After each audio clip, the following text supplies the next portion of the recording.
Hello there. Have you ever felt trapped inside your own heart? Not by brick walls or iron bars, but by a love that went wrong, that turned in on itself and locked you in. I remember the moment I realized that not all prisons are made of stones. Some are invisible. Some are carefully constructed, brick by brick, from rejection.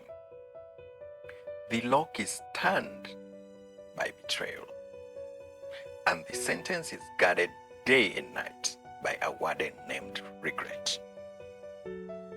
And when a love like this breaks, it does not just end an agreement between two people. If we are not careful, it can break you. It can shatter your sense of self, your trust in the world, and your hope for the future. I know this because I have served that sentence. I became an expert at performing freedom, smiling brightly in public while dying a slow, quiet death in private. I walked through my days, appearing to move freely, while on the inside I was serving a life sentence with no parole. Have you ever walked for miles, your body traveling distance, only to arrive back home and realize your soul has not moved a single inch from the spot where the pain began? That was me. My name is Rodgers Wafula, also known as Waziri wa Akili, your mental health minister. I'm a counseling psychologist, a mental health trainer, and a keynote speaker. I created this talk not just from textbook knowledge, but from the lived, breathless experience of that prison cell. I know the cold of those words, and more importantly, I know the precise, deliberate steps it takes to walk free. So if you are holding the weight of rejection, the sting of betrayal, or the silent, deafening ache of being taken for granted, let my first words to you be this: you are not the prison. You are the survivor inside it. And the jailbreak you've been praying for, dreaming of, wondering if you even deserve, it's possible. To break out, we must first understand how thoroughly this prison affects every part of our lives. A broken love does not just hurt your feelings, it can disrupt the very functioning of your being. Let's see how a heartbreak can affect someone. To begin with, mentally, it creates a fog. It becomes the background noise to every thought.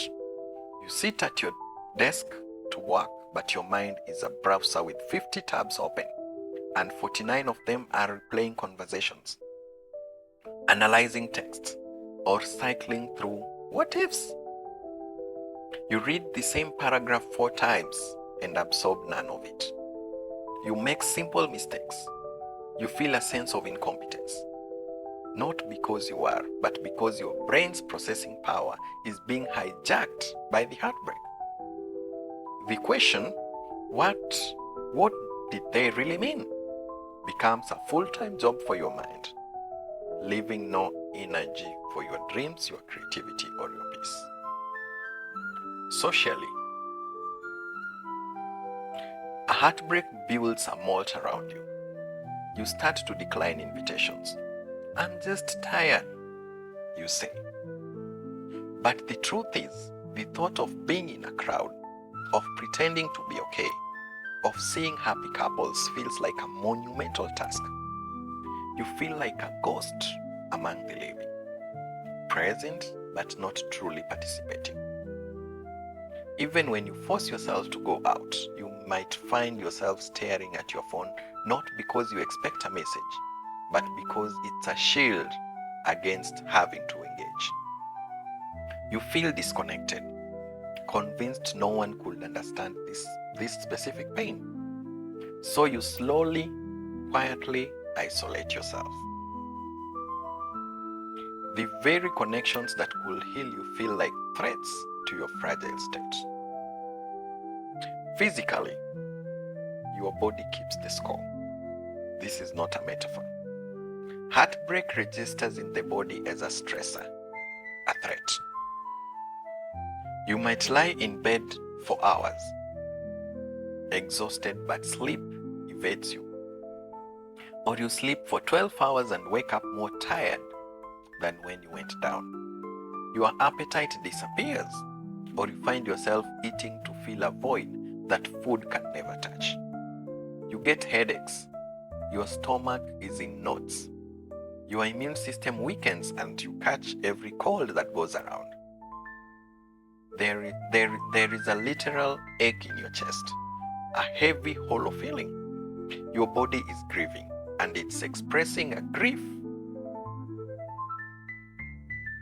that is intangible. Your body is grieving and it is expressing that grief in tangible, physical ways. And finally, spiritually, a heartbreak shakes your foundation. You might question everything you believed about love, about fairness, or destiny. Why did this happen to me? What lesson am I supposed to learn from this pain? Prayer might feel like talking to a disconnected line. You may feel a deep sense of injustice, a rupture in your faith, not just in your partner, but in life's goodness, in the universe's plan, or in a higher power. The future you envisioned, which was tied to your faith in meant to be, now looks like a blank, frightening space. A heartbreak brings about the perception and the heavy feeling of rejection. Then regret comes in, and finally, fear creeps up your soul. Rejection cuts. Have you noticed? It's not a soft ache. It is sharp, surgical slice. You can feel it physically, as if someone slid an invisible blade between your ribs and then had the audacity to ask with genuine confusion, "Why are you bleeding?" Regret haunts. It moves into the spare room of your mind and pays no rent. You replay the what ifs on a loop. What if I had spoken up sooner? What if I had been less needy, more exciting, more something? And here's the cruel joke about red flags.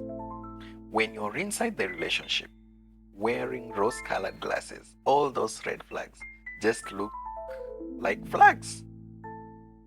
You only see the blazing crimson warning for what it was when you are standing outside the burn zone, holding the ashes. Then fear creeps in. It starts as a whisper after dark. What if I'm fundamentally unlovable? What if this is my pattern? What if every love ends this way, with me being abandoned and broken? And suddenly that fear generalizes. You become suspicious of kindness from a co-worker. You read negativity into a friend's neutral text. You even side-eye the innocent delivery guy, as if his simple good afternoon carries a hidden threat. When fear makes a home in your heart, the heart does a strange thing to survive. It goes numb. The soul grows cold, and silence begins to feel infinitely safer than the terrifying vulnerability of trying again. But listen to me, right through the screen. You are not weak for feeling this way. You are not too much.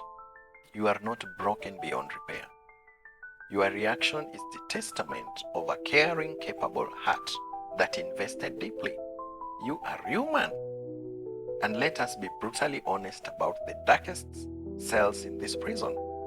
What happens when love itself becomes the prison guard? When a partner is abusive, whether with their words, their fists, their manipulation, their narcissism, the damage is comprehensive. It does not just bruise your heart, It bruises your mind. It rewires your brain for hypervigilance. It bruises your nervous system, keeping you in a constant state of fight or flight. It bruises your soul, leaving you feeling defiled and diminished. These bruises don't show in an X-ray, but they live rent-free inside you. They live in the anxiety that tightens your chest for no apparent reason, in the panic that flares at a slamming door, in that exhausting habit of overthinking a single word text message for an hour. What did they really mean by K? The worst part? Abuse is a gardener that plants toxic, deep-rooted lies in the soil of your self-worth. Lies like, this is my fault, I provoked them. Lies like, I am unlovable to everyone, I cannot trust a single soul again. Have you ever found yourself asking the maddening circular question, am I too much or am I not enough? This is not truth speaking. This is your trauma doing stand-up comedy in your head, and the audience is just you, and the joke is always at your expense. Here is the painful twist. Some of us left the relationship but kept the chains as souvenirs. You moved your belongings out, but your heart stayed locked in that old familiar cell. You hit block, and then in a moment of weakness, created a fake account just to see if they blocked you back.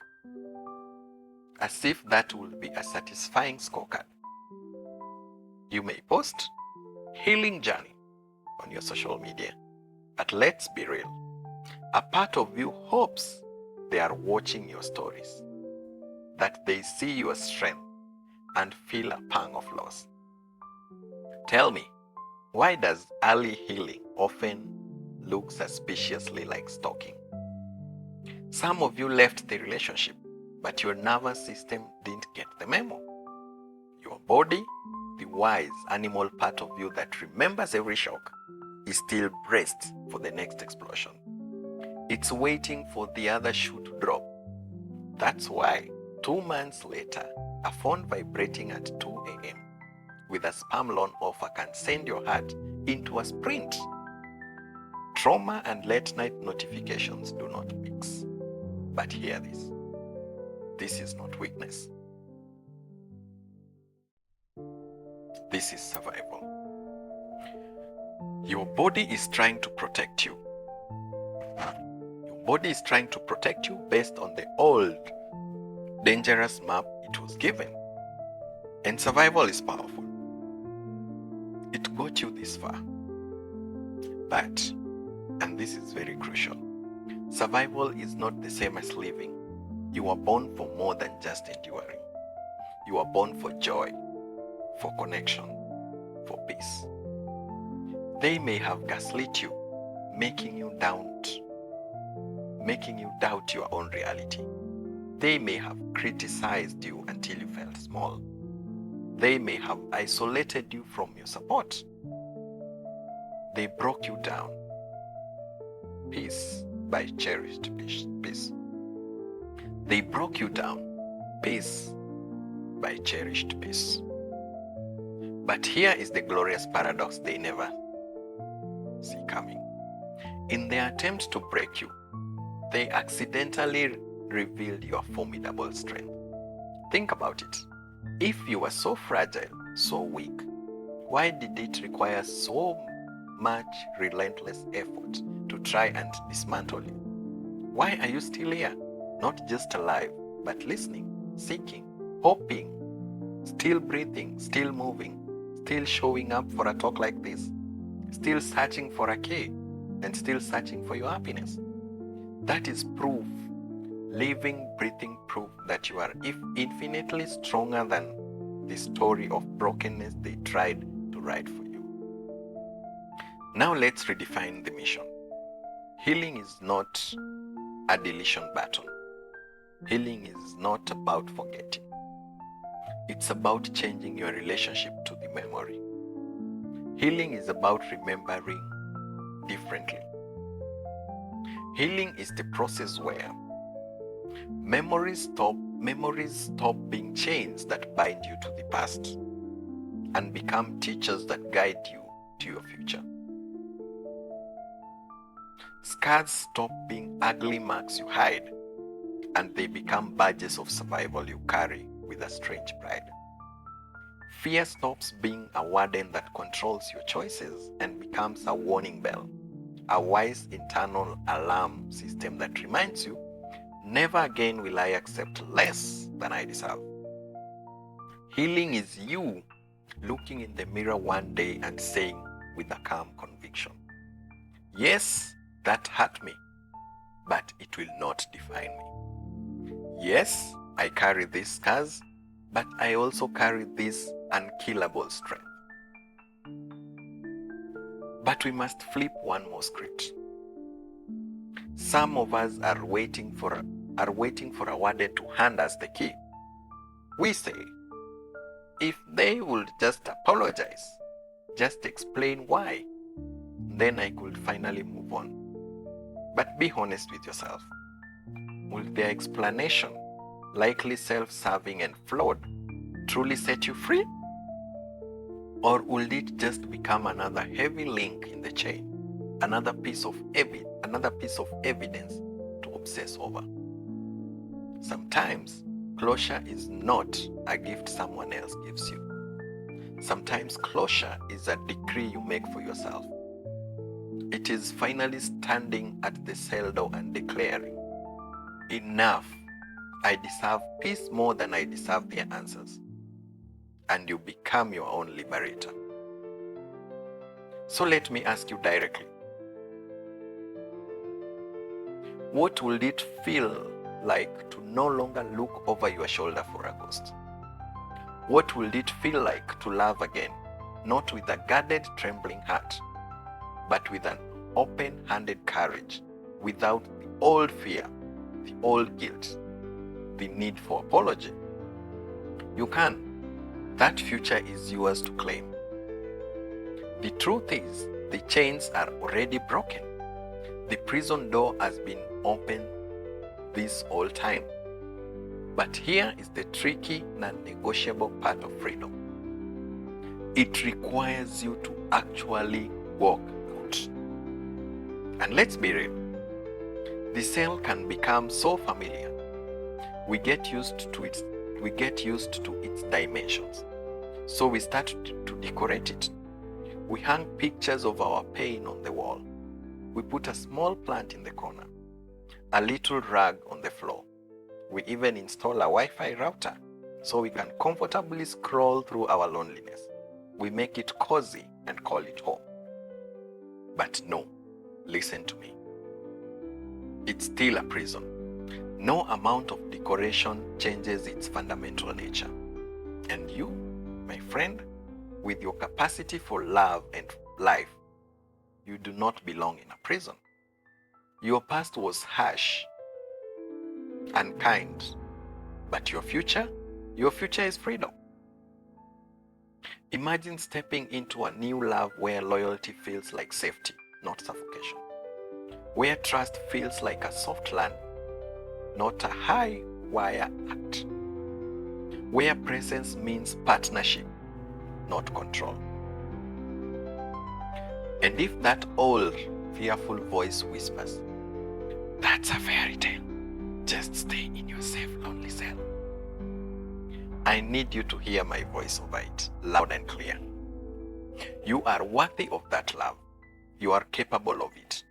Not because you are perfect, but because you are real. And it all begins not with finding someone new, but with the deliberate, brave work of healing you. So this is where I leave you for now. Love is not meant to be a prison. Your heart is not a life sentence. The gate is open. The keys have been in your hands all along. You have the scars, yes. You have the memories, of course. but you also possess something far more powerful. That is your freedom. And that freedom is wider, deeper, and more magnificent than any heartbreak you have ever known. Walk out. Breathe the uncensored air again. Live your unbounded life again. And if you're sitting with this pain, feeling its weight in every silent corner, hear my final word. You do not have to engineer this jailbreak alone. I know the nights are long. I know the ache feels woven into your very bones. But I'm here to tell you and to show you that healing is possible. Peace is not a myth. A joyful, connected life awaits you on the other side of this wall. This is the work I am called to do. I provide counseling and mental health coaching to give you the tools, the strategy, and the compassionate support for your great escape. We can work together, virtually or in person. Wherever you are in this world, help can find you. If this message has resonated with your spirit, stay connected with this community of healing. Please follow me, Waziri Akili, on Facebook and TikTok. Subscribe to my YouTube channel, Waziri Akili, for regular guidance and reminders that you are not walking this path alone. Because you did more than survive what tried to break you, you are now gathering the strength to rise. You are no longer a prisoner. You are a free soul, remembering how to fly. Signing out, Waziri Akili, your mentor.